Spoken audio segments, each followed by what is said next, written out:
Shut up, Dinko. And we're back. There you go. That's how you open things up. Dinko's dream team is Inter's, apparently. Out of all the players you could pick, yes, I want a guy like Hands the shut up after that. And then also, we saw Jay just pick 3 AWPers with his, just going for the triple AWP setup. Viable. I mean, maybe we'll see it today. We saw it against whoever it was. Fiend did it. Whoever did it, whoever it was. So that game, I don't know who played that round, which I don't know what they did. That was some good stuff right there. We need more of that. When did you wake up today, Kassad? It was 8 o'clock, I think. Straight up. This is his afternoon nap time. The energy is slowly going down, just like Hobbit. Oh, but Hobbit still performs. What's Kassad's excuse? I don't know. But I still perform. What do you mean? I'm right here, right now. Am I? Entropiq versus Team Fiend, the second semi-final of the day here, guys. I love how Jakub just tries to get this shit back. Very interesting, right? We have the Bulgarians constantly being an annoying team to deal with, really, against Team Entropiq, who are the kings of Mirage so far this tournament, just been stomping everyone. They have 4 players in the top 10 banks. They do, but it's been kind of obviously very skewed, right? Let's be honest, we're talking about good old Entropiq, because the maps they have won when it comes to Mirage, 16-2, 16-4 scorelines, absolute domination. Their opponents didn't really stand the chance of it, but it's probably very likely we'll see this in this series, because even Fiend themselves as a team are quite happy to play into it, but pound for pound, they're probably not going to be able to match up. Yeah, and funnily enough, these 2 teams have played each other while at this tournament. I know. Although not in this tournament, they played an online game while they were here, and Entropiq won 2-0. The maps were Mirage, obviously the pick of Fiend, and then Entropiq picked Nuke, that punish pick we talked about in the Movie Star Fiend game. That kind of didn't really turn out as we expected it to be, and to be honest, we'll get to it later on, but I would expect the Vito to go pretty much the same Definitely, way. Mirage will be there somewhere, you know. You said Nuke, and then Entropiq picked that Nuke against Enterprise, was it? Oh, as a yeah, panic pick, and they lost it, so I'm not sure it's going to be up there right now. I guess we're going to see it later. We're looking at the backpool stats though for both of these teams, and again, they're 2 teams that are playing a hell of a lot overall when it comes to this. Fiend grinding out, obviously we spoke about Ships being the caveat in there, the stand-in player, but Entropiq, they are very close to being on that tier 1 level, being in your pro leagues, right, being on your circuit events, qualifying for big tournaments, but they still have to put in all this work. It's crazy to think they were playing for an online tournament while here as well.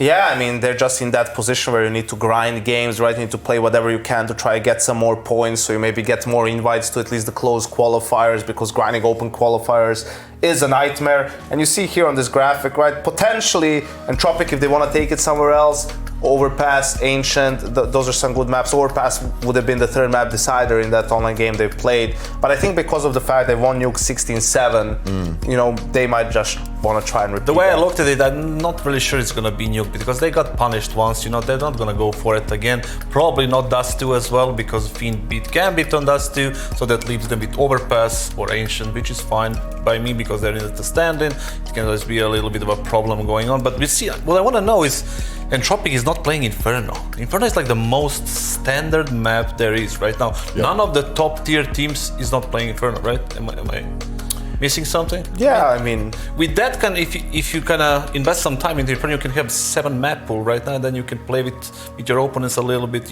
better.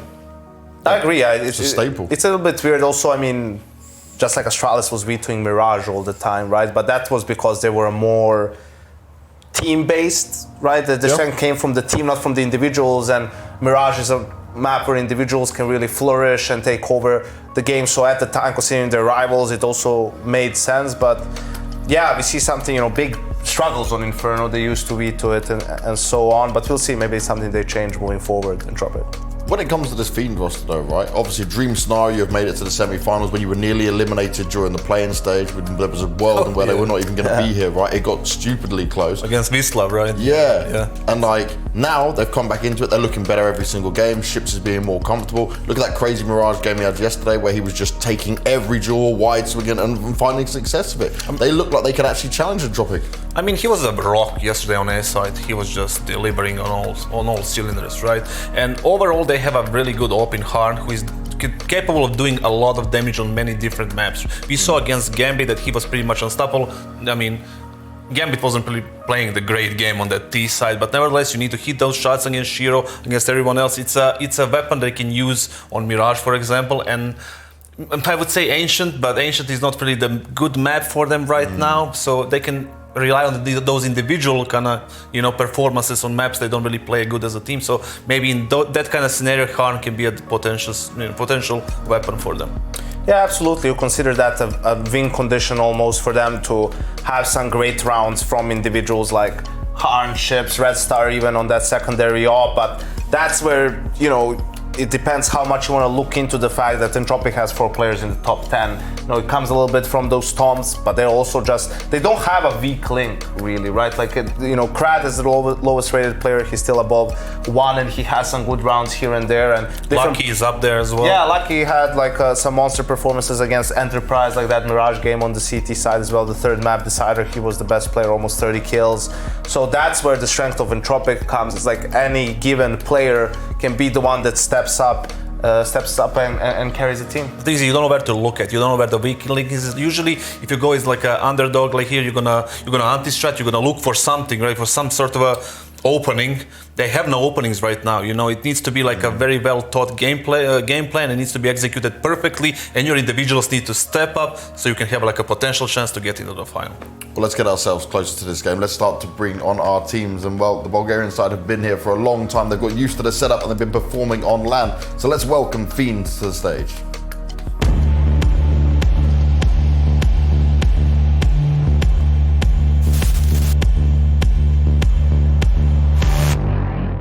I don't wanna cry.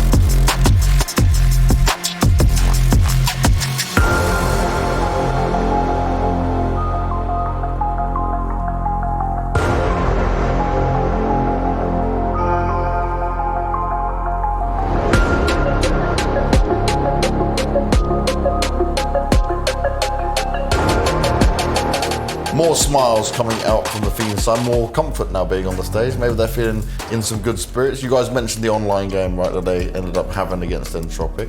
We've got to ask this, when it comes to this kind of LAN scenario, do you think it could be anything different? It's a different beast right now. Yeah. I mean, we all know that, me and Yanko especially know that like in Balkan scene, Bulgarians have always been like good on LAN, right? They are like energetic, they're emotional, they know how to play LAN games. We saw it before, them like digging out of the holes, especially yesterday against the Movistar Riders. So they know how to play those games. They're not strange to LANs. On the other side, you have Entropiq, who are not playing that many LANs right now. They have a young players, unexperienced players, so they can be a little bit of advantage there for them, but I don't see like too great of a kind of advantage. Okay, well, let's see Entropiq now make their way to the stage. Favourites coming into this, made it to the semi-finals, but can they go that step further and take down Fiend? Let's welcome them to the stage.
Having some fun with the cameras, having some fun getting onto the stage. High Finally, spirits. someone does something, right? Like, shout out to Nickelback one time.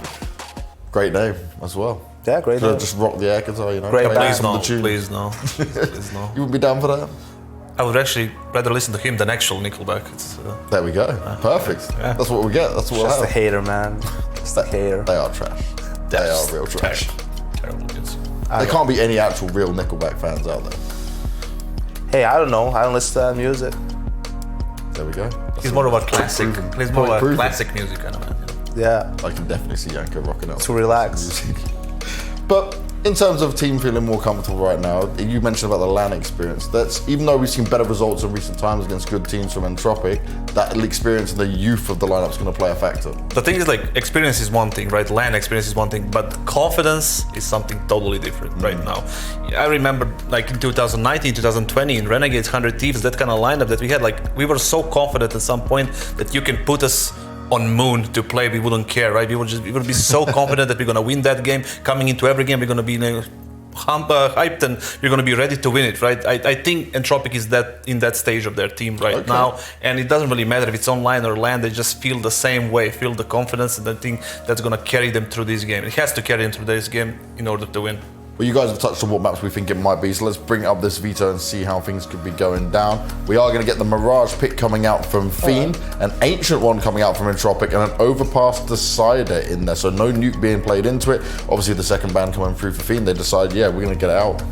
Yeah, and this is like just Entropiq really switching it up in a way. Also, sometimes we talk about how it's difficult to beat the same team on the same map twice in the same tournament, right? Because they're going to look at the game more closely, right? Try to come up with ways to counter you, and also just as a mixed team, probably going to be more difficult for them to play Ancient. So I think with Ancient and Overpass being the two maps, it's going to be really uncomfortable for Fiend. And also Mirage is not a given. I mean, they had to pick it, and we've seen Entropiq was amazing so far this tournament. I feel Entropiq got a little better deal in this best of three as well. I was hoping Fiend would go for Dust too, and then leave Mirage as a decider. That way they have both of those maps in a best of three. Like right now they don't really have the best veto, and then obvious pick from Entropiq, kind of obvious, let's say it like that they're going for a kind of a punish pick, and it's a comfort pick for them as well. They have a decent results on it. So overall, I think it's a really good veto for it. The thing that does worry me with that Ancient though, remember we did see Entropiq on it, and they only just about scraped that win against Enterprise, you know, and it took a lot out of them through that game. Yeah, but Enterprise played well, you know, individually and as a team. They threw a couple of rounds towards the end. We should have gone into overtime. Entropiq managed to close it out 16-14, but I like this. It's very reminiscent of the series we just had with Gambit and Big, where Gambit utilizes their advantage in the map pool, actually use it in the veto, and it's the same thing that Entropiq has done here against Fiend. Well, we've all predicted Entropiq. Let's see if they can go in and take Mirage, which they've been oh so dominant on, but it is the pick of Fiend, and they know they can fight on it. They had a massive comeback yesterday in order to take their win and find their way to the semi-finals. And now it's time for our commentators. It's Dinko and Hawker. Thank you very much, James. Hopping into the semi-final, it's a rematch from a couple of days ago. They played this matchup between each other in an online tournament, actually at this event, right? They had Victor coming back in because he's able to play from home. And they did see a Mirage come through. Fiend picked that the last time, and they lost it 16-13. So we know it's going to be a close enough game on this showing, and Fiend are starting to warm up into this competition. We've seen them yesterday come off the stage. They look very hyped to be here, Hawker, feeling much more confident coming into the stage of the tournament. My question to you, Dinko, is why are you pretending like you don't know what happens when you've got the whole script from the game in front of you? Look at all this. Yeah, look at all this. Yeah, it's a big script. It's a scripted game. I mean, the Twitch are going to be loving this, that's for sure. But, you know, we're looking at it's coming into this. I think it's hard to script what should come through in this matchup because the Fiend side are often so unpredictable, Hawker. They can be such a difficult team to really expect what result is going to come out of them. They were in the elimination game on day one of the play, and now they're in the semi-final. I do agree with Kassad over on the desk, though, that the Dust 2 pick may have been the better option here because Mirage was definitely a possible decider or a map that could have come through later. As we were pointing out too, it is that rematch where they weren't able to win the Mirage last time. So I think this should be a close first map, though, based on what we've seen from Fiend. And they're always a team that are going to be comfortable on Mirage, just based on what we've seen. They always like to go to it. So excited to see if they can keep that up. Yeah, I think coming into this matchup as well, Krad was a player the last time out who had a massive performance. I think it comes back to what Yanko was just saying on the desk, the fact that how everybody on this Entropiq side can pop off and have a great game. It's really hard to find a weak link on the roster. And I think that just comes in part because they're playing so much, right? They're such a hard-working team. They finished their games here today or a couple of days ago at this event, and they will go back to the hotel and play from the practice rooms, another competition. this team are constantly reviewing and just living and breathing Counter-Strike right now, and their individual levels are real high. And because of that, you can just have pop-offs from absolutely everybody. But here we go into the second semi-final of the day. Entropiq versus Fiend. The Bulgarians will be starting on the T side and Entropiq over on the CT side. Looks like a fairly slow start to the pistol. Yeah. Nickelback looking for information at underpass, spots a couple of players. And just backing up that point earlier, you were just mentioning with the Entropiq side having such a stacked squad across the board.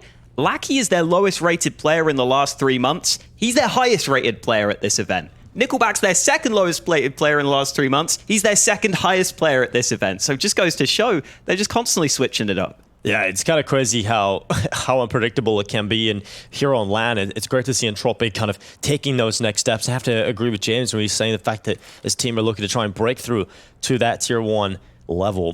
They've been playing a lot of online competition. Obviously, great coaching behind them as well. But here we come into the fight. It's been a slow start to the pistol, but finally fights will start to ensue. First blood is dealt onto Ships as Elian will take the first pick. Let's start pulling that back instead. And now Elian from window. Looking for his pick down into mid. Couple of players now backing their way up into Connector and Lackey with the headshot. But Fiend have slipped their way out onto the A site. They tried to go for the bomb plant, but Crad has denied it. And so Dreamer that was trying to play from Palace now has to drop down into the fight inside of the site. And he's alone in the world. And there's no clutch for him. 4 players stay up for Entropiq. Really strong start for the CTs on this pistol. And Entropiq, as we said, a team that have a lot of skill. They can come through in the pistol round early on. Fiend themselves, though, obviously are a squad who always like to put the pressure on. Oftentimes they will force in this sort of scenario, and they're already starting to buy up as you would anticipate. Scout bought by Bubble. The rest of the team actually not buying around that, though. So it's just the one scout this time from Fiend, not the full force buy. They're going to see if they can do a bit of damage with that single sniper being bought. Bubble had a very slow start yesterday on Mirage. In terms of their comeback, just staying mentally focused in the game, allowed Bubble back into play, Hawker. You know, that is something the Bulgarians have a lot of. You know, maybe not the top tier events, but they certainly have a lot of experience at LAN events and just playing Counter-Strike in general. These guys have been around for a very long time, and obviously that helps them in this kind of environment. As the desk were pointing out too, they were saying that there is a good, almost LAN advantage in a sense for Fiend because they've been around for a while. Kassab pointing out how often these Fiend players and players in this region in general can go to LANs and just play with the same confidence. I think it's just a culture thing for the Bulgarian squad. They're just never going to be scared of any opponent they go up against. They're going to see if they can get anything going here in this round. Searching for that opener, and that scout is watching up top so that these players can sneak into connector with the pistols. And Ships has been caught by Crad. And again, he was the player that had the pop-off performance versus Fiend just a couple of days ago. In another competition, Dreamer. He's a player that everybody is... A lot of players actually, when asked, had him in their dream team coming into this event. And I think Dreamer's had a little bit of a quiet competition. You know, he didn't really have the greatest rating. Hasn't had any of those massive Dreamer rounds you can often see. And if he can start to peak at this stage of the tournament, that would be great to see. That could be another asset here for Team Fiend to use. Especially when you look at who is in that grand final, you know, into a best of 5, Gambit are waiting for you. They've played a lot of best of 5 so far this year, and you would favor them against either of these teams. They're coming through from this semi-final. You know, you really need everybody to start popping off at this point in the competition. We're starting to get into the bye, Hawker. Thorpe out for Elian early. He wants to have that as soon as possible to try and control mid. The smoke will obscure his vision. The nade's not bad, but it goes a bit too far, so Han won't take too much damage. Bubble has had to go down to the Tech 9 after being the only player on his team to buy previously. And Fiend are slowly but surely working on that early mid control. And Entropiq look fairly comfortable to give up most of mid right now. They've got a couple of players hanging around though.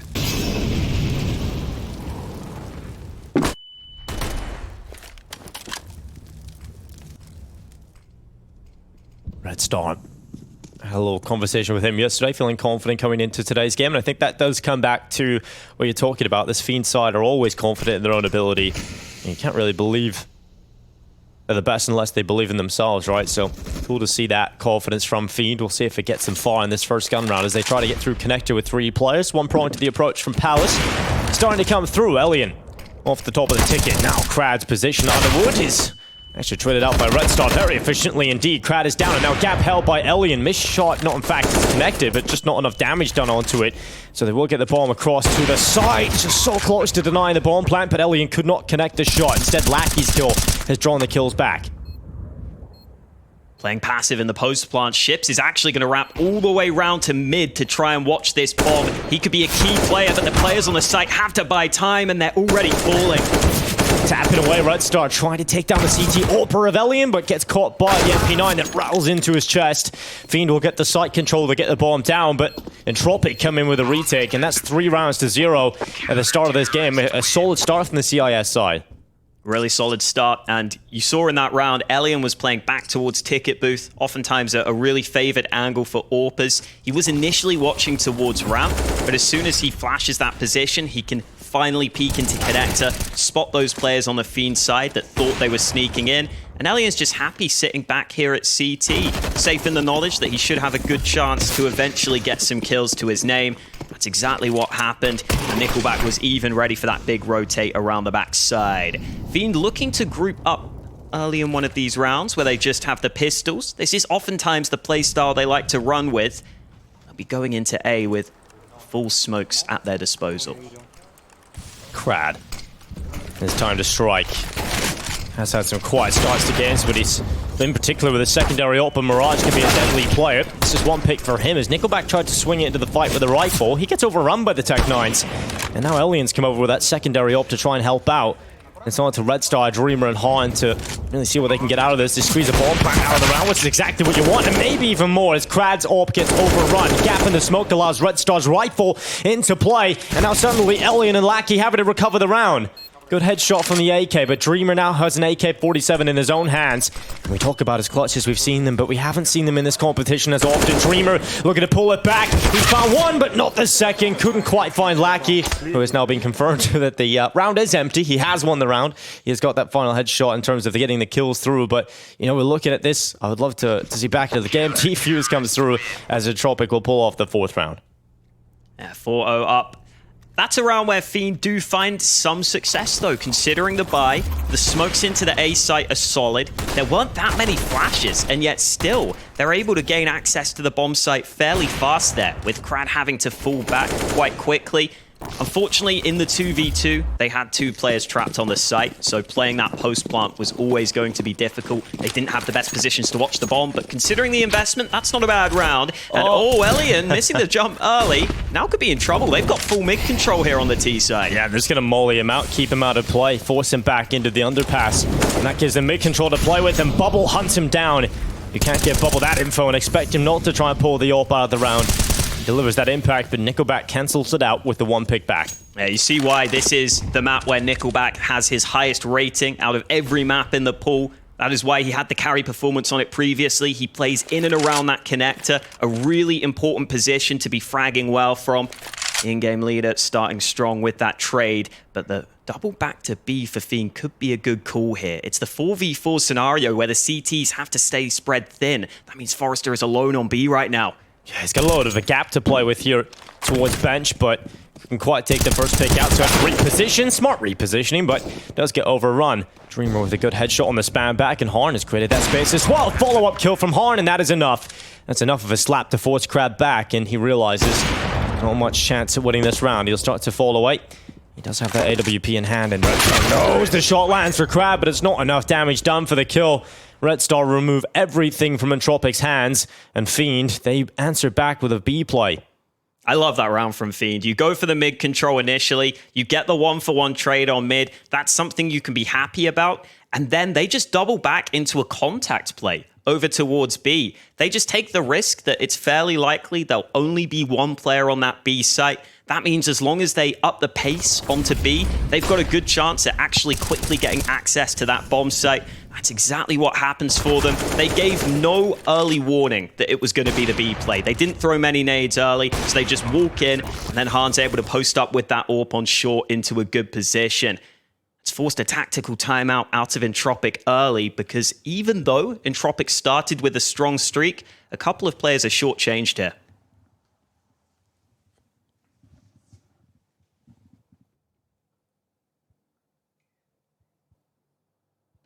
Yeah, this buy is all over the place for Entropiq. They've gone to the bargain basement, whatever they can find, they've picked up ahead of this round.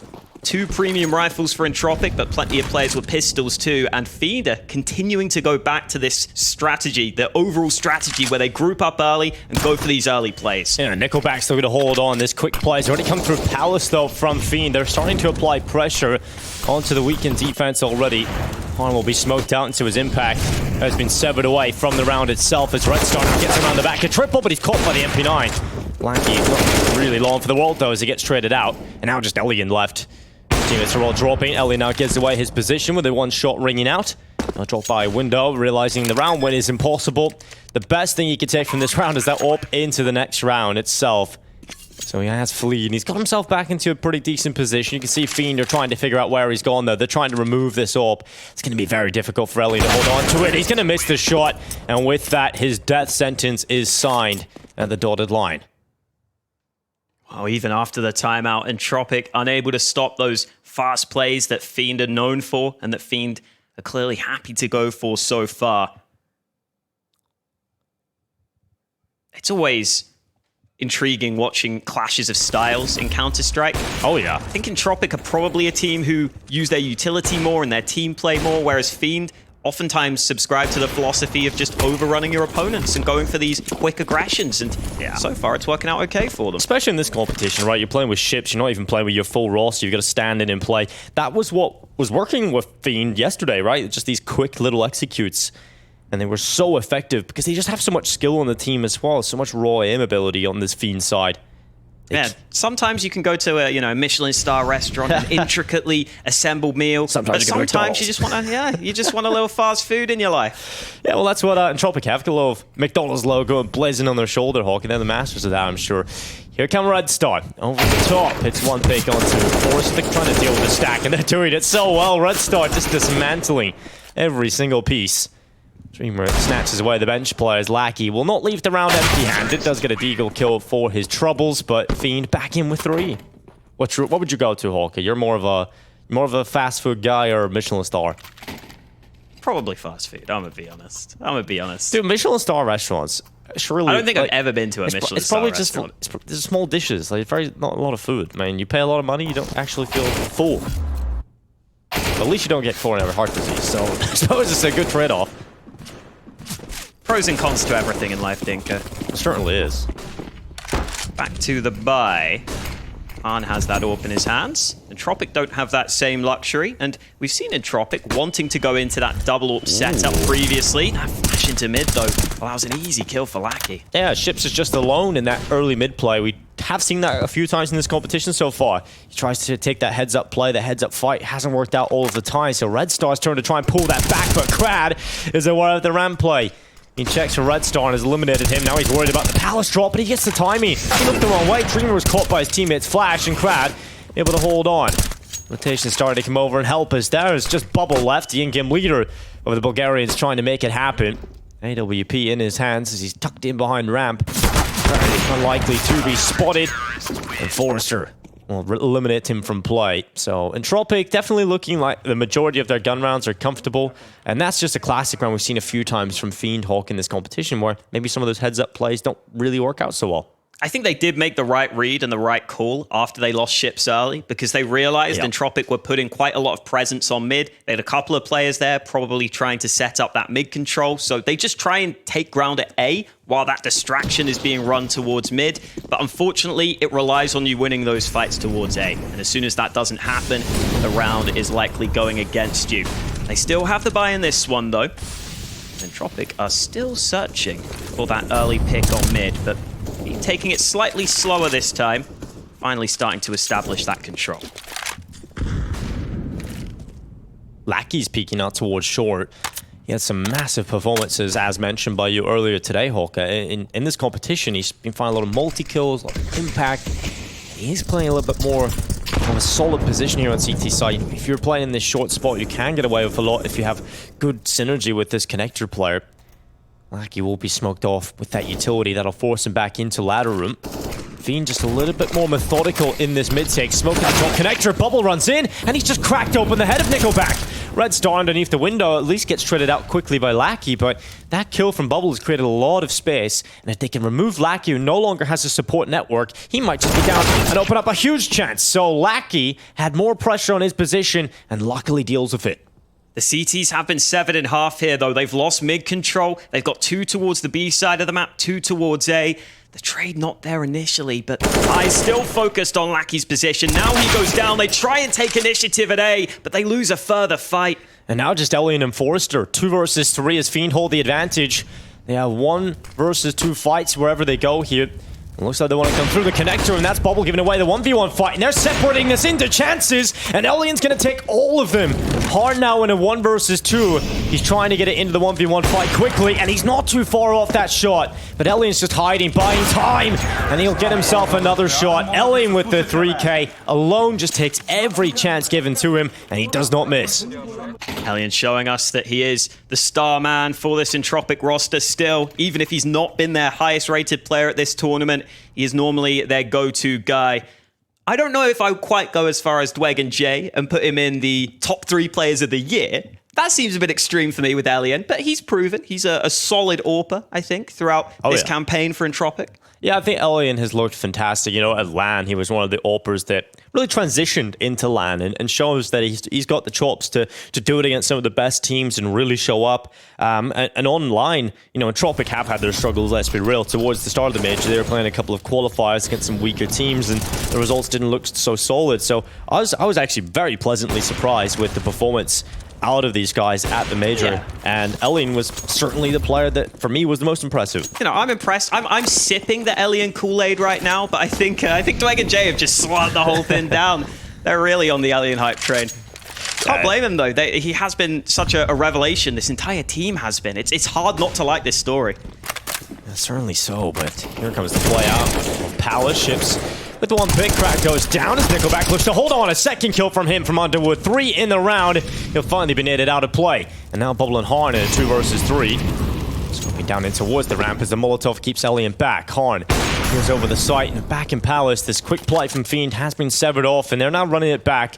Congregating back in T-spawn. That rotation from Entropiq has been fully made towards the other side of the map. So they are going to try and beeline it to the other side. And this is the upside when you set the tone of those early round executes, those early round pushes that Fiend have been going for. You will draw out these rotations. And if you can double back, it can pay off for you. But Lackey might have the perfect timing.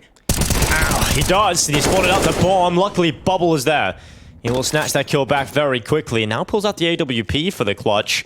Wonder how that will help things out here at all. Bubble's jumped out the window. He's looking to try and take the 1v1 fight before committing to it, and he actually had his opportunity, couldn't quite connect onto Elian, so pulls out the Tech 9 instead. And the rattle of the Tech 9 is not going to be enough to bring down Elian.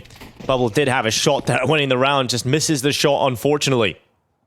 Fiend have constantly been keeping the pressure on Entropiq, but Entropiq consistently just about doing enough to win these rounds. This time, Lackey getting back to B makes a big difference because it gets them that information early. They know that it is going to be the play back to the B site, so they can arrive in time. The tough thing when playing against Fiend, though, is oftentimes the rounds will not be clean. So your economy is going to be a really hard thing to build, and you can even see that in this round where Krad has the MP9. Yeah, the Bulgarians like to brawl, that's for sure. Let's see if they can take down Krad's aggressive play. He often will be that player, just trying to get some aggression going. He doesn't mind playing on the SMGs, Hawker. We see it a lot. We're going to see that a little bit later on with Ancient as well. Yeah, so I wrote down one word next to each player just to describe them in general. For Nickelback, I wrote down IGL. For Elian, I wrote down AWP. For Krad, I just wrote down mad. Because he is a madman. Yes, he is certainly a mad one. You know, a couple of different words you could maybe put after mad, but not said for broadcast. But certainly they would fit Krad. Oh, this timing's nice. Lackey might not be ready for this position. He's rotating into it. Ships is in a good spot. Lackey's going to walk right into the Deagle. Lackey brought down an M4 picked up now to play with. That bomb is starting to circulate back from spawn. It's gone back in towards top middle and into the B apartments instead. They can't rotate to help B, though. Yeah, they could crunch, and there's one player inside of the site. Forrester's alone. Now comes the fight. Ships. Oh, he's unable to win it. He takes the fight a little preemptively, and so that player up in B can no longer just split into the site with him. He has to go through the underpass and try and play with his teammate Dreamer, and he'll go down. Elian's created that space. Bubble now alone. Oh, and Elian's just having a great game here, Hawk. Another 3K from him. Another drawn-out round where Fiend try and use those timing windows to get them the advantage. They just couldn't make the most of the positional advantage they'd found. It was going to be really hard for Entropiq to respond with the rotate there because Elian was the player in CT with the AWP. He didn't want to rotate into Kitchen. He didn't want to take that risk of pushing through, but Ships ends up losing out in that 1v1 fight. And then from there, Entropiq still have players on A ready to handle the play that Fiend went for, and they've lost a player early in this round again. Elian's on a tear right now. Yeah, Elian down and to 17 HP, but he's happy with the start he's got. Brad's starting to fend off this A side of the attack as well. Fiend have lost 2 players early. A couple of interviews Bubble gave at this event, he said that sometimes this Fiend side has struggled making space, and they really are struggling right now at trying to crack open some space into this Entropiq side. It's very difficult to cut through these players, and they're just so lightning fast on the kills coming through. Being 2 players down is always hard to come back from on the T side. Even with some damage done to Elian, Dreamer may just try and make the play out through A.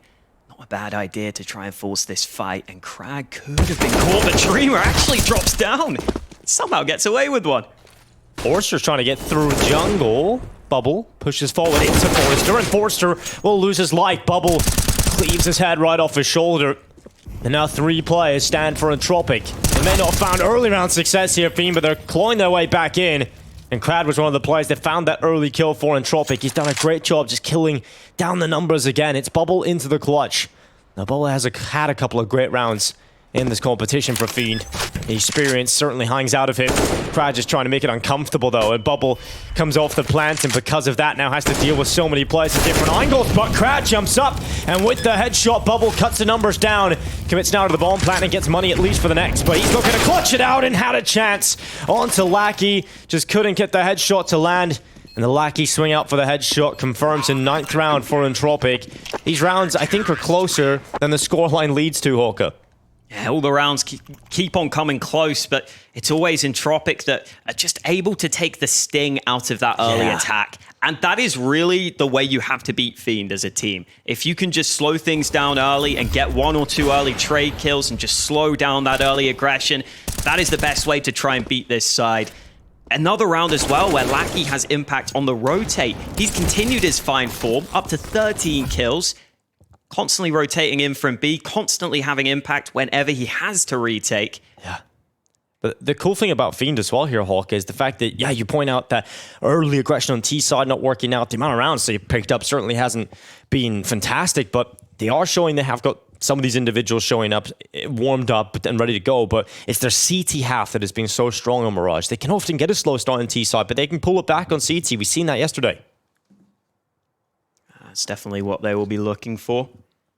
Even if you look throughout this event, the story of how both of these teams got to the semi-final is just completely opposite. Entropiq booked their spot straight in the semi-final off the back of their opening best-of-1 win against Sinners and then their best-of-3 win against Enterprise. Meanwhile, Fiend were nearly out in the play-in straight away. They had to go up against Whistler after losing their opening best-of-1. They've come back. They ended up beating Gambit, then lost against Big. It's been such a turbulent story for these Fiend guys. Oh, yeah. But they said that part of the reason why they've been able to grow into the tournament like this is that they literally had 0 minutes of practice with ships coming into this event. The most synergy they got was over on the plane together. Yeah, and probably a little bit more of that, Hawk. They did have that match 2 days before they flew on that flight together where they played against ships. And he performed pretty well against them, but Fiend did get the win against Skid. So that just kind of shows that how relevant the practice could be. You know, this whole event, they're just trying to figure out how can we use ships. And I think that is something Bubble has been talking about a bit, has been how difficult it is to call with a stand-in and try and figure out how can you incorporate this player. And I think Fiend struggled with that early, but they're starting to find their niche now. Flexing the knife as we get underway into round 13. Shout out to our observer team for that one. Nickelback jumping up to short early. This mid control has been a constant issue for Fiend. They've not been able to win these early fights. This time they're going slightly slower, and the run boost will get them out early. Yeah, and they've sent ships out in behind these top mid boxes. Nades are going to go in to try and chunk down his health. Chips has had a pretty tough time a lot of the time here at this event. just with that style of play where you're just running in, you're trying to create that space, you are going to end up either getting that pick or you're just down and out. This time, though, in the round, Bubble and Ships get the kills to start off the round, and they've got the advantages off the early play, which is something they just didn't have in the previous. So Crad realizes he's got to pull that kill back, and he pushes through ramp. Elian has been tested again and again, but this time does not pass. Luckily, Crad makes sure they shall not pass into the site. 2 kills as Ships and Bubble hit the deck, and suddenly the numbers are back into even odds. Forster, though, is the player that has to do the heavy lifting. He's the one with health, and Horn is spamming through. He catches the time, he catches the spot, and he'll take his kill. Forster down. Crad made the run back through T-spawn. He's back in the middle, but he's so low on health, Hawker. Oh, and Hans just tucked back into jungle. It's so hard now for Crad to find these fights. I think he may be giving up on this unless he can find something this second. Oh. He's got the backstab, but has he got time? No, I don't think so. No, not at all. He's just not in the position to do it. So Crad, he does everything he can, gets a 4K into this round. He's just killing everybody left and right. But it's that early round success from Fiend that gets them this round, Hawker. Yeah, that was really Crad having to try and make a hero play because they were on the back foot already. He had to push into A ramp, and those are the scenarios where Crad can sometimes bail you out with his crazy plays. Unfortunately, this time unsuccessful. But most importantly, getting those early kills meant that Elian this time wasn't actually ready in CT. We've seen him so many times just play that ticket booth position, land shots in towards connector, but this time with Fiend finding mid control much sooner off the back of those early kills, they weren't slowed down.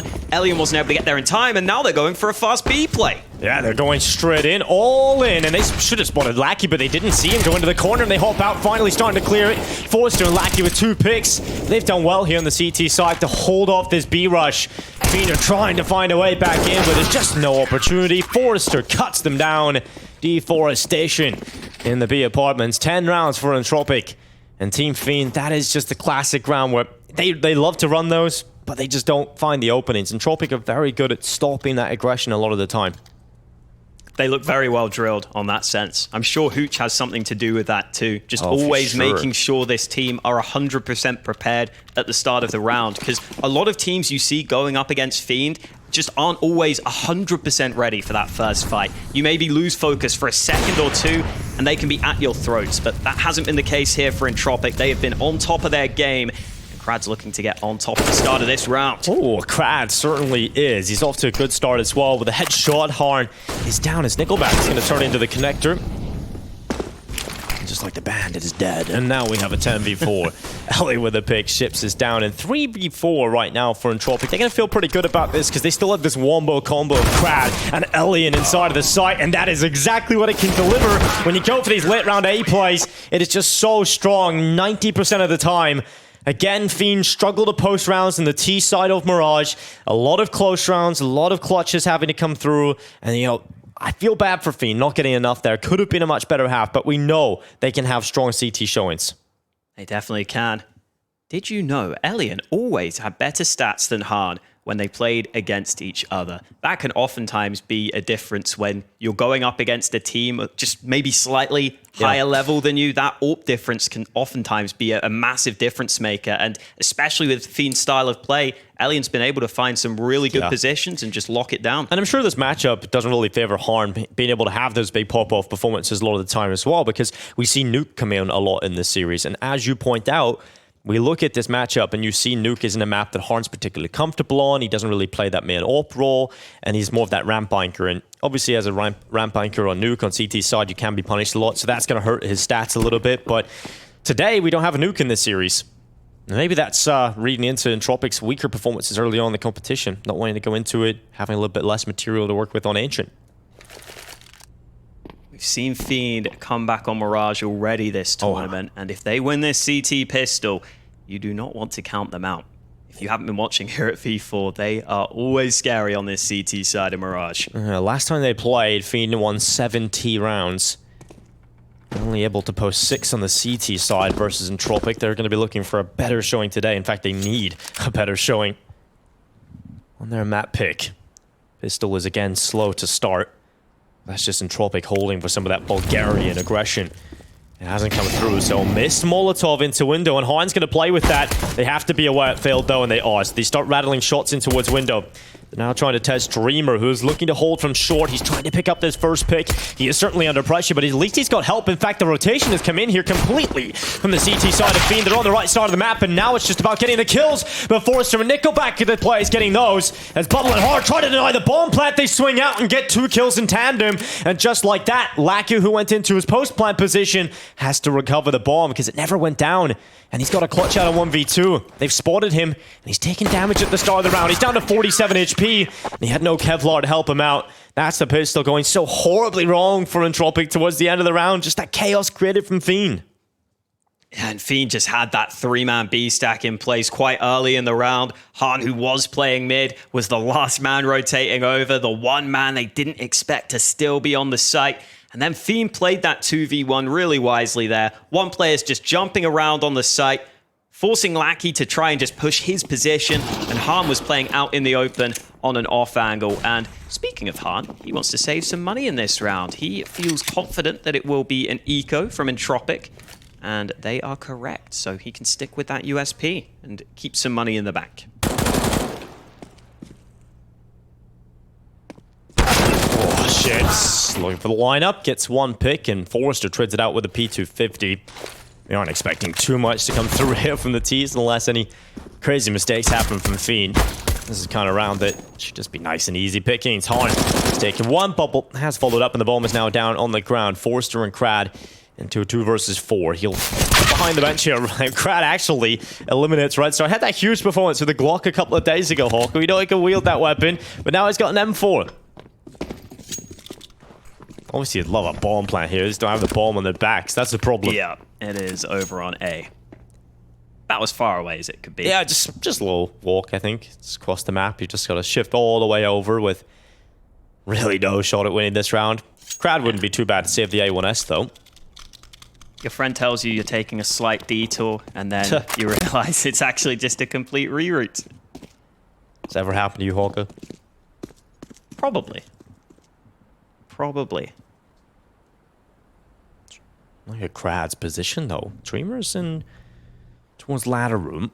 Crad is going to peek down in towards the site. Peeking down, Dreamer in a position at ladder room. Begins to swing around the backside. He's going to hear them running. 15 seconds. Crad gets caught. That's the M4 out of play. The only valuable piece of weaponry. And Force is just charging in. He's actually taking a kill on Han. 5 seconds now remain. He does not want to die after the time here, Forrester, and you're actually in a pretty weak position. You could get caught after this timer runs down. And Bubble is going to eliminate Forrester, who now only has $2,900 and nothing to show for it. I thought they were just going to get a move on and run in through connector in that position, because even if you go down, that's kind of okay, because you would rather just have the full gun round into the next. Going all the way in through window and CT means there is the possibility that you end up losing out. Even if he did save there, it would have just been the FAMAS. Now he just gets a Mac 10 into this one. So a bit of a shame for Entropiq, but everyone else should have their weapon of choice ahead of this one. Got the AKs out across the board. No AWP available for them.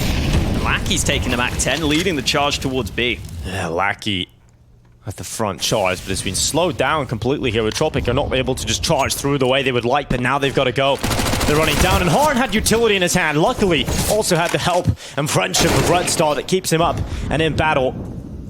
Horn is out of the round now, though. Couldn't keep him alive for long enough, and now Red Star joins him.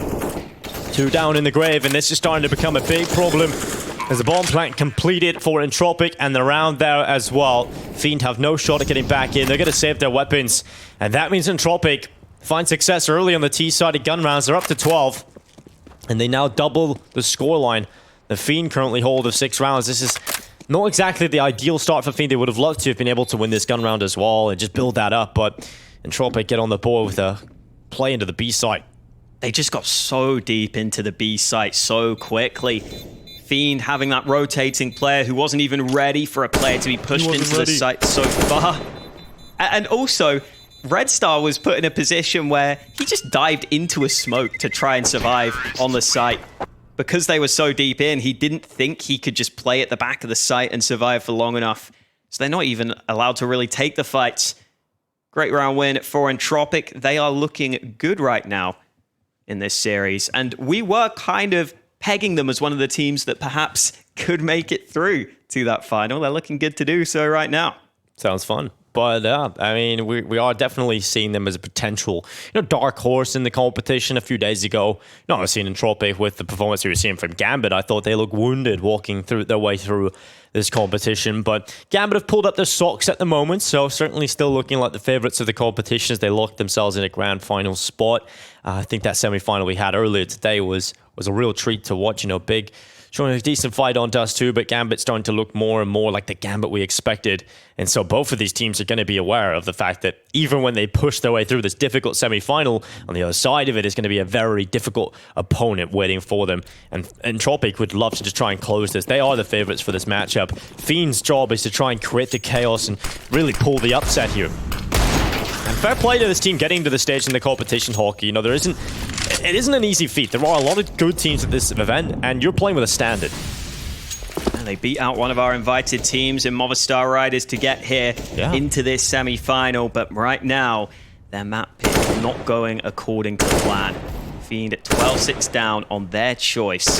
They fully invested into this one, and they only have 2 M4s to show for it. So this could be the breaking point here for Fiend. If they lose this one, it's going to be hard to come back. Yeah, you can have your say and interact on social media, Instagram/V4FutureSports. The Entropiq fans have come out in force today. So if you're a Bulgarian, you want to start backing your team, you could do that over on Instagram. But we're right back into what is looking like an A play being set up for Entropiq. They have one player over to the other side of the map who will be playing that lurk role in the form of Krad. Will come out of Underpass later on, but it is still going to be this play into A, starting to come out of the ramp. They've got to deal with that information that's going to be picked up initially by ships, but the main problem lies under the wood. There's 2 players there. Red Star smoked it off and dropped back into default, and he's hit the first shot. This smoke has given them a wall, some extra cover to play with, and isolate these fights. And all the kills are coming in for Fiend as the Lion and Nickelback are stuck in a 2 versus 5. It's difficult to claw this one back, but Elian and Nickelback can certainly try. They found 2 kills and cut the numbers down. The Eagle still stands in Red Star, and it's still doing damage. And now it is Elian all alone, and we know how good he is, but this is still too much of an ask. Fiend win the round they shouldn't have done, and that has given them a lifeline back into the comeback. Fiend just try and make those fights as awkward as possible by deploying some smokes. That's something that Entropiq wouldn't have really maybe had in their minds as they were moving into the A site. Those are smokes you don't see all that often deployed by the CT, so it just makes those fights slightly more awkward. You can't pre-plan in your mind what your entry route will be when those CT smokes go down, and that gives Fiend the chance to actually find some fair fights. They did such a good job there. It worked out so well for them. No. Didn't have the numbers, but that smoke goes into the fire. Doesn't do a whole lot about it. Krad, unfortunately, very lucky for him, stays alive. The nades are soaring in after him, really trying to pull Krad out of the round early. But speaking of early, this is certainly an early play into the A side. Lackey and Forrester win with 2 huge openings. Harn has taken a lot of damage. He's down in 15 HP, but he at least got a kill on the way through. 2 players have been heavily damaged for Entropiq, but they've still got the man advantage in play. Red Star's HE goes soaring through, but it's not going to connect out to anybody. Elian's trying to be a nuisance inside of the smoke, and this position, I don't think they're going to be expecting him to be so close as he faces away the smoke. Good recovery onto the spray, and he's worried about the second player being close, so he pulls out the Glock. Not enough ammo left, and for Fiend, not enough chances left in the round. They're backing away to save. Dreamer's hanging around the site to see if he can get kills on the way out. But this is the problem for Fiend. You need to start winning rounds consistently, Hawker. And Entropiq just answer back with a blistering round on the A site. Krad was just an absolute tank in this round on mid. And now Elian making life even more depressing for Fiend off the back of this round loss. One more gun taken away from them. Han saves the AK, but yeah, Krad just that tank at mid. Just not just tanking all the bullets and the nades coming into him, but just drawing the distraction. Yeah, he was like the Terminator. He was just taking everything, man, but he just didn't go down. Tank in and out of the game, Krad. But yeah, the distraction really helps out because they're all focused on the mid-fire, right? You just see the explosion that catches them off guard coming out of palace swings. Just a little tap from Elian at the end there too. Fiend again have to come through with a win with a weakened buy. They did it previously, but you don't want to be put in this position too often. Again, no money in the bank. If they lose this, they're in trouble. And Elian is just tapping heads right now. Yeah, you love to see that. Elian with a great opening. Giving that man advantage into play for Entropiq. He's making the AK look like the AWP. He really is. Just, he forgot. He thinks every weapon in the game is just one shot. Apparently it is in his hands. Yeah. Didn't know it did that, Hog. It doesn't work like that for me. Bubble. Trying to do damage through the smoke. This looks like me in matchmaking right now. Just trying everything I can. Just see what shoot everything at the wall, see what sticks. Sometimes nothing. Here comes Lackey. Front charge. Hard. Good kill. Again, not really enough done. Just one pick. So Red Star's going to have a lot more pressure on his shoulders as his teammates are down. It's Red Star and Ships trying to pick up the scraps. They've done well to get a couple. They've actually pulled it into a 2 versus 2. But Elian really is using the AK like he's a machine. He's the Terminator himself in this round.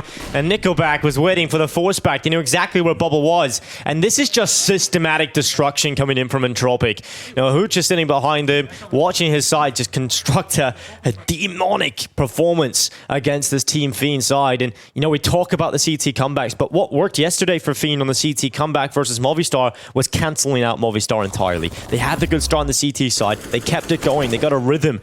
But Entropiq are preventing that rhythm from being built up. It's just staccato right now.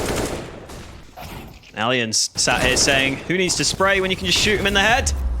Yeah, that's his true. philosophy. It's like Scream, you know? But still plays Counter-Strike. This is the position where Fiend get put into their breaking point. They had that moment earlier where they were able to come through with the weakened buy. Yeah. This time it proves too difficult. Even though they kept that round close and Entropiq don't have money on some players, the CT economy is more difficult to manage. Really impressive performance from Entropiq so far, though. Not a lot of teams are able to have this sort of lead against Fiend because eventually their money will get broken on their CT side, but they always managed to hold on when they had to. And now here on T side, it honestly feels like Entropiq have taken some pages out of Fiend's book. They've gone for some fast plays. They've been able to catch Fiend off guard on occasion. And they should be set to get their 15th round. Hard slip around the backside. Good shot with the deagle into the back of head of Nickelback. Ships tries to work with that, and actually they're getting a couple of kills here for the CTs. The USPs have even come to play. They've brought the potato guns to the yard, and they've actually worked out Bubble and Hard in a 2v2, as Bubble now does not have just a USP. Instead, he has an AK, and Hard's made the right read to go over to the B site. This could be a nightmare if he lands just one shot. It's suddenly all Crad, and Crad has to win in 1 versus 2. We spoke about maybe Fiend getting their backs broken in this round, but well, suddenly it's Entropiq who are on the A&E table. Crad is looking to be the surgeon to surgically remove Bubble from the round would mean a headshot straight through the window, but he's missed the timing, and because of that, Harn unchecked at bench. Crad was not ready, and the headshot from Harn confirms an 8th round, and that is the miracle round. That's the round you're just not expected to see, and Team Fiend are giving themselves a shot back into game. Oh, I should have known to never count Fiend out, Dinko. I should have known. They're always a team Never that can come through with a round than you least expect it. Hard able to catch the timing in behind. And then the fact that he survives means it just turns into complete chaos in Connector. He gets back to the B site for another kill and snuck in behind the bench. He finishes the job. Nice to see Han having some good impact. And now, finally, Fiend get that double up setup they've been wanting to try and get that streak going on their CT side. Yeah, Crad is going to charge his way forward with the Tech 9 and actually catches a chance there on the Red Star. Would have been a disaster for Fiend to lose the first pick in that fashion, but they're trying to quick play in the A again. Elian has dropped down Ships to the edge of the smoke, and Crad tries to overrun the AWPer, and he's done it. Oh no, not like this, Fiend. You've given yourselves a chance. You've got yourselves afloat again, and suddenly it's all going down the drain. Here comes the play out. Forrester out of Palace. Bubble trying to get a good spot, but Forrester just locked him out of the round, and suddenly it's all Dreamer, and he might just have to dream on, because this is not looking like a winnable round at all. He'll pick up Elliot on the way through. You know, we talk about Dreamer. We said it time and time again. He can pull off clutches. Can he do it this time? He's certainly starting to do it.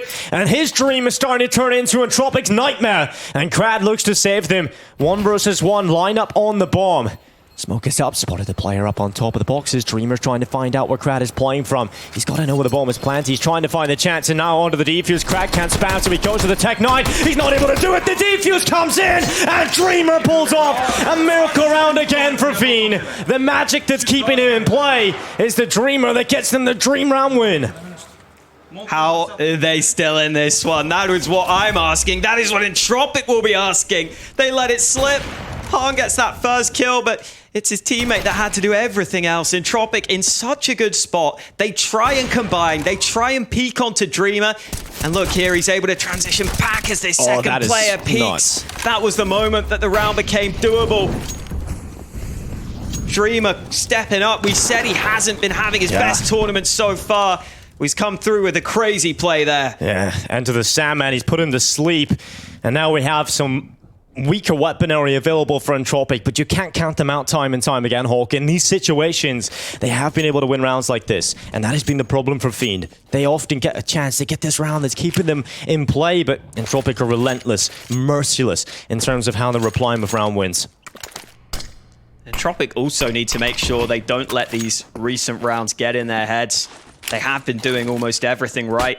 In that round especially, they did everything to get the advantage, but in this one, it's Han and Red Star getting the advantage for Fiend. That double AWP setup, striking early, leaving Entropiq with a really hard round to salvage.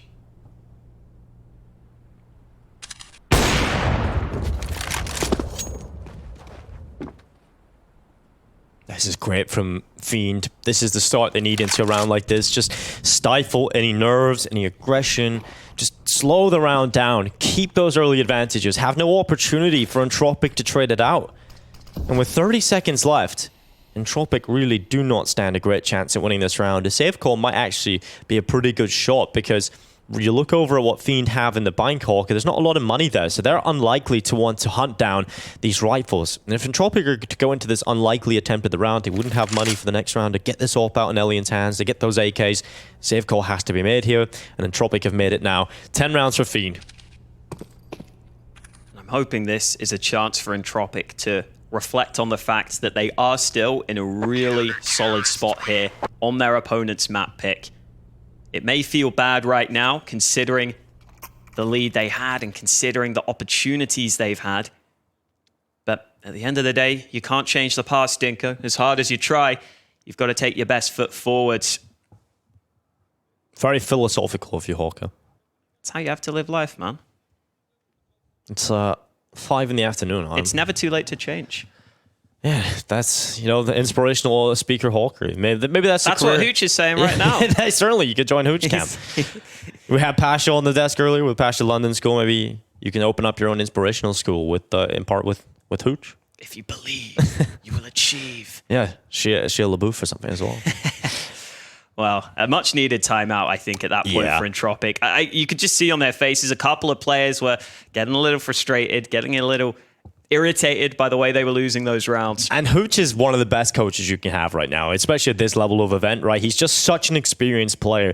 You know, anything Counter-Strike, from the oldest days before we were probably even walking Hawker, Hooch has probably been playing Counter-Strike, so much experience. This shot on mid early, but Han is still sitting in connector with that second AWP, and he should have heard Forrester running up below him. Ooh, Forrester's got in a good spot here early. He's underneath the window. The smoke isn't great into window, so he can just watch into ladder room and pick up that information, lock that position down.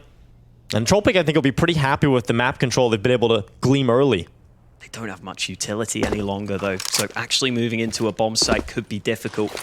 That's their final smoke used into top connector. They have to use that to take this connector control, but the molly will make life a little awkward for them. It looks like they're just going to try and crunch. Because you said there's not much utility, they're just going to try and get into short and take some fights on a bubble. Red Star could have helped out by dropping the numbers, but there is 2 players inside of the B site. A third is now rotated over of Red Star getting here in time. And Dreamer's position can be helped out massively because obviously they don't expect it, but the distraction of bubble is helping out entirely. And Dreamer is going to try his best just to pick up a few as well. Brad finally removes him, forcibly removes him from the round, in fact. Bubble does a fantastic job in this round at getting 2. But Crad and Elian, 2 players that had a massive performance in the first half from the CT side, are looking to deal a damaging blow on the T side of things. But Ships is flank around the backside. Should be enough, but Elian gets the right read, just couldn't connect the shot. That lack of utility ends up being costly. They get some kills onto the B site. I think it was the right call, as you pointed out, to just up the pace onto B. They saw that they didn't have the utility to make a late round play happen, so they call for the B-sided aggression. But the CTs just had too many players in position. 4 rounds in a row for Fiend. A couple of rounds you could argue they shouldn't have won, but they've made it happen. Now Entropiq have to go back down to pistols, and round by round, this starts to get more and more scary. Harn looks through the smoke at top mid. He's actually legged Lackey, who was just dancing with death, asking to be killed there as he crossed in and out of the smoke. Elian at the beginning of the round is jeweled and removed by the edgy Tech 9 has found some damage in this game so far. You would hope he can find something here again. Krad is having another good performance. Again, I pointed out he was the highest rated player when Fiend took on Entropiq just a few days ago in another tournament. Certainly having another one of those performances. Maybe not in this round, as he's caught out by Red Star. And Forrester of Nickelback now the two remaining players left for Entropiq. Lovely shot from Nickelback.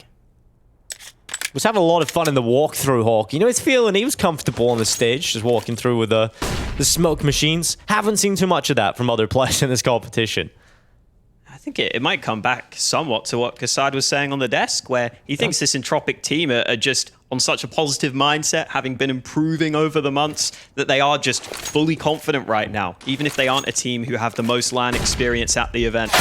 You can see the confidence was flowing through them, but maybe that's starting to falter now. Only 2 rounds in it. And the opposite can start to be said for Fiend, right? Slow starting to Mirage yet again. They have to pick it into Entropiq. And Janko was saying on the desk before this, you know, Entropiq have been the kings of Mirage in this competition, and Fiend have picked it into them. And they're having confidence in terms of the CT comeback. Once again, they've got themselves back into contention. The problem over the recent rounds has been for Entropiq, they haven't had resources to win rounds. Now they've got all the resources available. This is the biggest test Team Fiend have seen in a long time in the second half. Early utility out to B. Bubble as that B anchor. May start to consider whether he needs assistance. So far, though, with utility available, he will be okay. Although that shallow smoke means Lackey can push up and start to create some noise. Even if this doesn't end in a B play, it's going to give something for them to think about as he goes running in. It's a self-execute from Lackey. He's flashed himself in. Ellen's actually helped out as well with a flash over the top. This Bubble is a fake. has hit down because it's all just one player trying to get into the site, and they've kept numbers here on the other side. Dreamer gets caught. Crab brings down hard, and now it's on to one player. Ships over towards A, trying to keep the numbers within touching distance, but it's just one pick for him. Red Star's holding into window. He's heard the steps of Krad, and because of that, now looking for the shot. A lovely one down onto Krad, but because of the time that is left in Entropiq, realize they can bring the bomb back, go back to the site where Lackey had the self-entry. Yeah, screw it. If you're not going to fall for our fake, we'll just make the fake the actual play. That's the call they've made, but the AWP could get it just in time. And Red Star's going to try and cut off that bomb from getting safely over towards the site. Lucky they have a flash available. We'll see if Nickelback uses it into the AWP. It's not going to blind Red Star, though. He misses his shot in the crossover, though, and that is going to allow the bomb to be planted. Not only that, but they have a player in the apartments for the post plant. This is looking difficult for Fiend to win. There's not any utility to force that player out of the apartments. There's no flash to get him off the angle, and so Elian has confirmed a kill, and they know exactly where the last player is, and Red Star can't do it. He just can't get back into the site. It's a tough pill to swallow, but one that is needed. 15 rounds for Entropiq on their opponent's map pick. They're looking to try and take map 1. Lots of money available on the players here for Fiend, though, so the buy will come into this next round, Hawker. And credit to Entropiq for realizing after they started to enter that A site that they didn't need to overthink things at that point. They were running into players, they were running into resistance, so they just come back to B.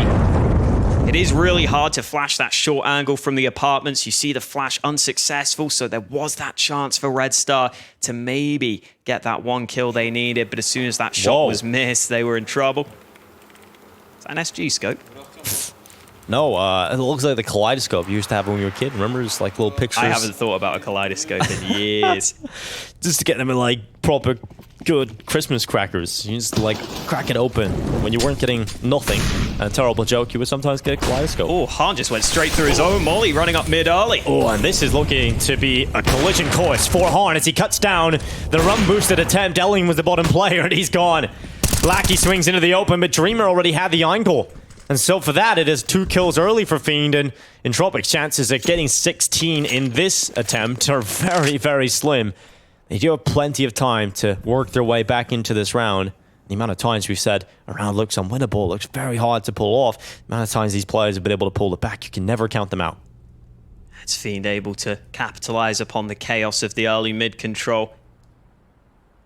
Often the game plan they like to go with. They mollied that window smoke themselves to create the gap, but Han just ran up, got there before the run boost was allowed. Entropiq still looking for a kill, and they've been given that opportunity. Now they could collapse on this A-bomb site.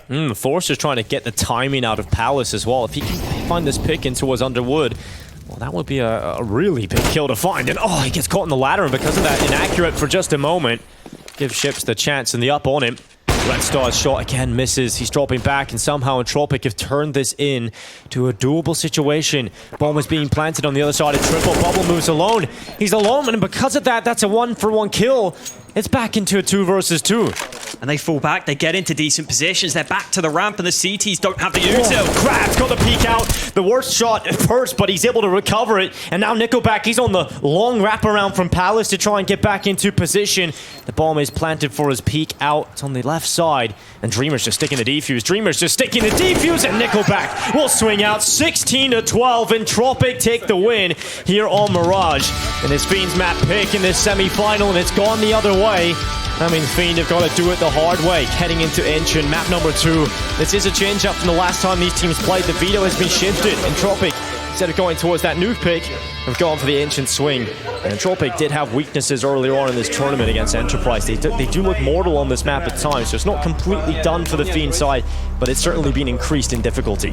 I love the way Entropiq played that 2v2 though. Crad pushing into CT, realizes the AWP is there, and instead of keeping that control and just waiting for them to assemble the retake, he comes back to the site, swings with Nickelback. They work together to take that first fight, and then they fall back into great post-plant positions. Nickelback able to play around the backside. That composure in the late round scenario for Entropiq, that team play that they have built up on this team over time, comes through when they need it to the most. And Entropiq got to be feeling good after that first map. I mean, Entropiq definitely have the team play up on Fiend, you know, coming into this competition with 4 of the main roster, Ship standing in. You know, that is obviously a storyline we've run with a lot of the time. You know, Fiend will struggle when it comes to the team play side of things, but what they are so good at is bringing it into the chaos and just pulling him into a mud fight. We've seen a couple of rounds come out from Fiend, a lot of positive signs in terms of that CT comeback, but they need better starts into games. It's not good enough to just go and get 4 rounds in the first half. You're making it so difficult for yourself. They always bring the score line back to a respectable score, but just imagine if they have a better start.